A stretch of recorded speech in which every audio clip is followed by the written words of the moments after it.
Madame, Monsieur, bonsoir et bienvenue dans la 4e édition du Tour de l'actu. Voici les titres qui ont fait l'actualité cette semaine. Alors que les écoles ont rouvert et que les parents ne sont plus tenus au télétravail, la garde des enfants est un vrai casse-tête pour certaines familles. Vaut-il mieux mettre son enfant sur les bancs de l'école ou le confier à une nourrice? Les familles du bassin vichysois semblent avoir fait leur choix. Sur place, lisons Bourgeois. Le dilemme du retour à l'école fait encore débat chez les parents. Alors que beaucoup ont dû retrouver leur travail, l'embauche d'une nounou ou babysitter peut être une solution. Ce qu'on peut dire, c'est que par rapport à l'activité qui était quasiment à l'arrêt, et ce qu'on retrouve aujourd'hui, c'est une reprise très intense. Les parents cherchent des solutions de garde alternatives, même pour ceux qui sont en télétravail et qui peuvent garder les enfants, ça commence à être un petit peu lourd, cette période qui dure déjà plus de 2 mois. Selon l'application Nounoutop, les demandes de garde d'enfants se sont envolées à plus de 300% au début du confinement, mais elles se sont très vite écroulées. Certains parents ont préféré s'organiser eux-mêmes avec leurs enfants. Je pense que si j'avais eu des enfants plus petits, j'aurais réfléchi à un système peut-être de babysitting ou de garde, de quoi que ce soit. Donc on a plutôt privilégié, nous, au lieu d'aller rechercher un système de garde extérieur, comment se réorganiser à la maison. Pour d'autres, le retour à l'école a permis de ne pas avoir à supporter le coût financier d'une garde d'enfants. On n'y a même pas pensé financièrement, parce que financièrement c'est pas tenable, et de laisser des enfants à une personne que potentiellement on ne connaît pas, un peu bizarre quand même. Donc lundi 18 à 8h35, maman libérée, rassurée, et repartie pour du télétravail un peu plus serein, et puis retour sur site au bureau aussi plus sereinement, je trouve. Un retour à l'école ou l'école à la maison, les parents semblent vouloir continuer à vivre cette crise sanitaire avec leurs enfants. En France, l'idée de se faire vacciner reste un sujet qui divise. Lisons, les Français sont-ils prêts à tester un vaccin contre le coronavirus ? Eh bien, Tanguy, la question ne semble pas si évidente pour quelques Français. En effet, une récente étude de l'IFOP a démontré que 26% des Français ne veulent absolument pas se faire vacciner contre le coronavirus. Mais derrière ce chiffre se cachent en réalité de multiples arguments.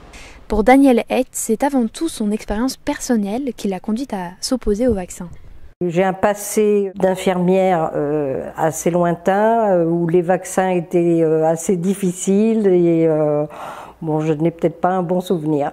Rien n'empêche de prendre certaines précautions, entre autres des précautions d'hygiène. La vaccination est donc un choix personnel, mais il peut aussi être influencé par un contexte politique.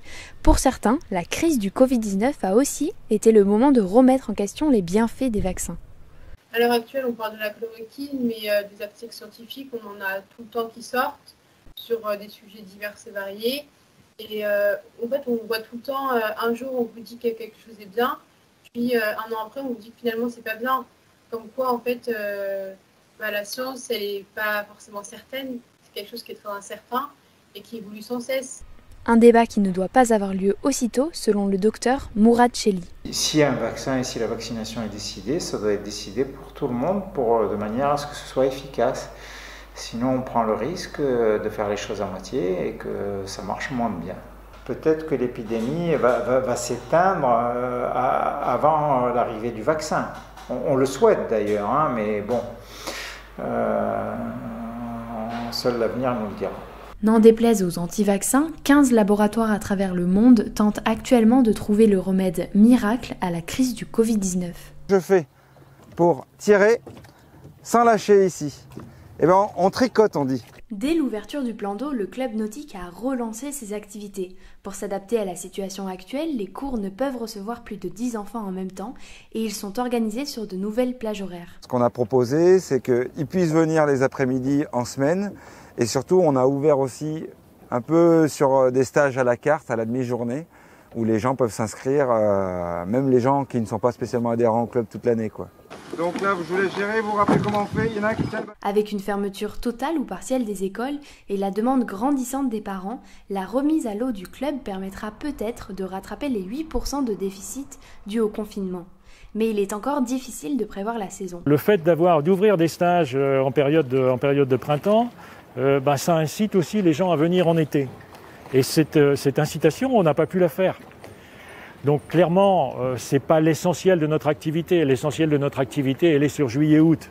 Malgré tout, ça reste un manque à gagner. L'ouverture du plan d'eau a aussi fait naître de nouvelles activités. Ne pouvant réaliser son travail de maître nageur, Romain propose des cours de vélo aquatique. Au niveau Covid, c'est pas mal parce qu'on est tout seul sur le vélo, on est à l'air libre. Les piscines sont fermées, les activités de sport sont fermées, le RPM, l'aquagym, etc. Donc je pense que je peux surfer entre guillemets sur une opportunité pour avoir du monde au moins au mois de juin sur mes cours. 7 € pour les enfants et 10 € pour les adultes, les cyclistes pourront profiter des bords de l'Allier les pieds dans l'eau. Après un printemps sinistré par le coronavirus, les Vichysois espèrent pouvoir profiter sereinement de leur plan d'eau tout l'été. Avec le déconfinement, les étudiants en profitent. Avec près de 5000 étudiants qui y vivent à l'année, Vichy a gagné une réelle popularité étudiante. Ce sont autant de personnes qui ont pris la route un peu précipitamment à l'heure du confinement. Le déconfinement sonne alors déménagement pour beaucoup d'étudiants. Antoine Heller a accepté qu'on le rejoigne pour faire ses cartons avec lui. Je vous y emmène de suite. Bonjour Antoine. Bonjour Lison, comment ça va? Voilà où t'en es dans ton déménagement? Eh ben là, comme tu peux le voir, on a rassemblé tous les cartons. Là, on attend juste le déménageur et puis on va charger tout ça. Déjà, on déménage maintenant grâce au déconfinement. On en a profité. Voilà, on ne voulait pas déménager trop tard après ça. On a profité de l'occasion. Puis, vu qu'il va y avoir du monde, je pense que déjà la police sera peut-être un peu plus laxiste et moins présente aussi. Face à la situation particulière des étudiants, les propriétaires sont plutôt indulgents. Nous allons de suite rencontrer Jonathan Barnerias qui s'occupe de l'état des lieux de la résidence intergénérationnelle des Docks des Bois. Je vous emmène avec moi.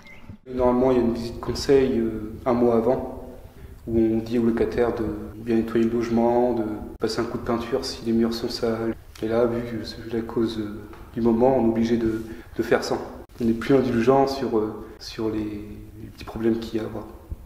Comme juste derrière moi, il y a de nombreux camions de déménagement dans les rues vichysoises en ce moment. Cependant, le gouvernement a rappelé qu'il valait mieux reporter son déménagement à début juin. Donc peut-être soyez un peu plus patients. Pour l'heure, rien n'est décidé. Comment les musulmans vont-ils fêter la fin du ramadan? Lison Bourgeois a rencontré 2 membres d'une des mosquées vichysoises. T'en mets combien? Comme pour la famille Benabouche, le partage est au centre du ramadan chez les musulmans. L'année dernière, la rupture du jeûne avait rassemblé plus de 250 Vichysois, mais une telle organisation est impensable en période de pandémie. Alors qu'approche la fête de l'Aïd, les musulmans devront continuer de célébrer leur religion à la maison. On va se réunir dans la famille, on va faire la prière. La famille proche, on va faire la prière de la fête. Les cérémonies religieuses sont donc à nouveau autorisées dès ce samedi 23 mai, mais la mosquée n'est pas en capacité d'accueillir les fidèles en respectant les gestes barrières. Il faut savoir que normalement, quand on fait la prière, on est en rang et on est en contact. Et on ne doit pas laisser d'espace, justement. On doit être pied contre pied, épaule contre épaule. L'espace qu'on a, on fait avec les moyens du bord. Depuis le début, on gère, j'allais dire entre guillemets, le non gérable, quoi. Et chaque musulman a essayé de gérer à sa façon un ramadan si particulier. Pour certains groupes d'amis, il est difficile d'imaginer une fête de l'Aïd sans prière collective. Et on aimerait bien se regrouper en fait dehors, à l'extérieur, pour pouvoir faire la prière. Et c'est pas une personne qui va réciter, on aimerait que chaque personne qui connaisse un bout contribue en fait à faire la prière. L'organisation de la fête n'est donc pas totalement terminée, mais il est certain que les invités d'honneur, gâteaux, crêpes et beignets, sont déjà attablés. Les maires du sud de la France doivent faire avec une contrainte supplémentaire, les moustiques. Des machines émettant du CO2 sont alors installées pour les attirer et les éliminer. Notre journaliste Lison Bourgeois s'est rendue à Hyères, dans le Var. Ce ne sont pas des poubelles comme l'ont cru certains habitants, mais bien des aspirateurs à moustiques. 55 nouvelles bornes anti-moustiques ont été installées par la mairie de Hyères, de quoi protéger les habitants des moustiques, mais aussi des éventuelles infections que les insectes peuvent transporter. On doit avoir une dizaine de variétés de moustiques, ici comme ailleurs, je veux dire. Mais le moustique qui fait peur au point de vue santé, c'est le moustique tigre. Et c'est vrai que ça rassure les gens de savoir que la mairie mène une politique importante avec ses capturateurs, avec le service des moustications. Aujourd'hui, 8 salariés à temps plein à l'année, plus 2 saisonniers. Donc le maximum est fait quand même pour rassurer les gens sur l'aspect sanitaire. Voilà. La presqu'île de Gien est un territoire propice au développement des moustiques. Les marais et autres points d'eau sont des lieux attractifs pour les insectes. Cependant, la Ligue pour la protection des oiseaux rappelle que l'extermination totale des moustiques n'est pas souhaitable. Pour Patrick Genin, les moustiques font aussi partie du paysage de la presqu'île. Le moustique fait partie de notre manière de vivre ailleurs. On a de la verdure partout, on veut garder ce côté sauvage, donc le moustique fait partie de la vie de tous les jours. Le combattre à zéro, ça sera impossible, et il y a besoin peut-être pour la nature de moustiques également. Rassembler nature et tourisme, cela semble être le défi de la commune de Hyères qui a investi déjà 1 million d'euros dans ses méthodes de démoustification. Les touristes sont donc attendus presque aussi impatiemment que le retour du beau temps. Lison Bourgeois s'est rendue sur le terrain pour nous expliquer les risques qu'ont pris les policiers pendant cette crise sanitaire. Alors que les Français sortent à nouveau librement de chez eux, avec la phase 2 du déconfinement, il y a une profession pour qui le quotidien n'est toujours pas serein. Les forces de l'ordre, qui ont eu un rôle majeur dans la gestion de cette crise sanitaire, continuent de travailler. Et pourtant, depuis maintenant plus de 2 mois, le risque de contamination est toujours présent sur le terrain. Vous habitez à Avermes. Pour Laurent Bouladou, directeur départemental de la sécurité publique, cette crise est un réel défi sanitaire. D'un point de vue port du masque, c'était plutôt prenez un masque au début de votre patrouille et mettez-le dès lors que vous savez que vous n'allez pas être en mesure de respecter les gestes barrières. Au départ, on n'avait pas tous les masques dont on pouvait espérer, c'est-à-dire qu'il n'y avait pas, objectivement, tous les fonctionnaires de police ne pouvaient pas avoir un masque dès le départ. En plus d'un manque de matériel évident, le discours gouvernemental sur le port du masque n'a pas été clair. Peu utile ou même source d'angoisse pour les citoyens, les forces de l'ordre doivent se contenter des gestes barrières. À plus de mètres, on ne peut pas communiquer avec des gens, il faudrait crier. On est, oui, potentiellement un vecteur du virus, puisqu'on discute avec des gens, voilà, on prend contact avec des gens. Après, il y a eu des mesures de fait. On n'est pas obligé de verbaliser systématiquement les gens directement. On a une mesure de retrait qui nous permet après de verbaliser, juste à aviser les gens qui sont verbalisés et les verbaliser plus tard, sans contact avec la personne. En contact quotidien avec la population, le risque de contamination des forces de l'ordre est immense. Mais pour eux, arrêter de travailler est tout simplement impensable. Le moindre fonctionnaire de police est important dans un commissariat, donc sachant qu'on a eu quand même quelques collègues quand même placés en réserve pathologique et en réserve garde d'enfants, donc il fallait pallier à ces absences. Le commissariat de Moulins a fait la demande d'un service de garde d'enfants au même titre que le personnel hospitalier, mais la demande a été refusée. Quoi qu'il arrive, les agents restent sur le terrain, contaminés ou non. Moi après je l'ai chopé début mars et ça a duré jusqu'à fin mars. Donc je suis retourné voir mon médecin traitant qui m'a dit suspicion de Covid. Donc arrêté une petite semaine à la maison, confiné quoi, normal.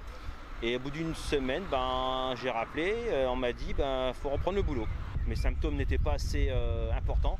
Pour eux, j'avais pas assez de gros symptômes pour être testé et même limite aller à l'hôpital.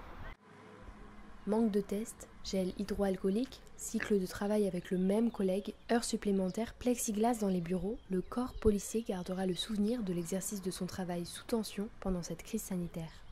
Le confinement était synonyme de nouvelles habitudes, notamment pour faire ses courses. La pratique du drive s'est largement généralisée partout en France. Par ce procédé, chacun peut retirer ses achats en limitant les contacts après avoir passé commande en ligne ou par téléphone. À Vichy, dans l'Allier, Lison Bourgeois. Plus de 30% des Français ont utilisé le drive ou la livraison pendant la période de confinement selon l'Institut Kantar. Une tendance qui a été grandement appréciée par les Vichysois. En fait, c'est pas pour moi, mais je viens aider quelqu'un. Mais c'est vrai que c'est très pratique pour les gens qui ne peuvent pas se déplacer. Ça leur permet d'avoir des produits frais, de bonne qualité. Donc oui, je pense que c'est indispensable. Indispensable pour les clients, le drive cache aussi un réel casse-tête pour les organisateurs. Le drive du Grand Marché Vichysois est ouvert depuis le 4 avril. La clientèle commande directement aux commerçants en passant par le standard. On leur attribue un numéro de commande. Ils font le tour des commerçants. Et nous, on rassemble les jours de rendez-vous de drive ici. La mairie nous prête le local. plus du personnel, plus nos bénévoles, et on essaie de tourner comme ça pendant toute la période de confinement. Pour certains petits commerces comme l'Ingrédient, le drive est aussi le seul et unique moyen pour survivre au confinement.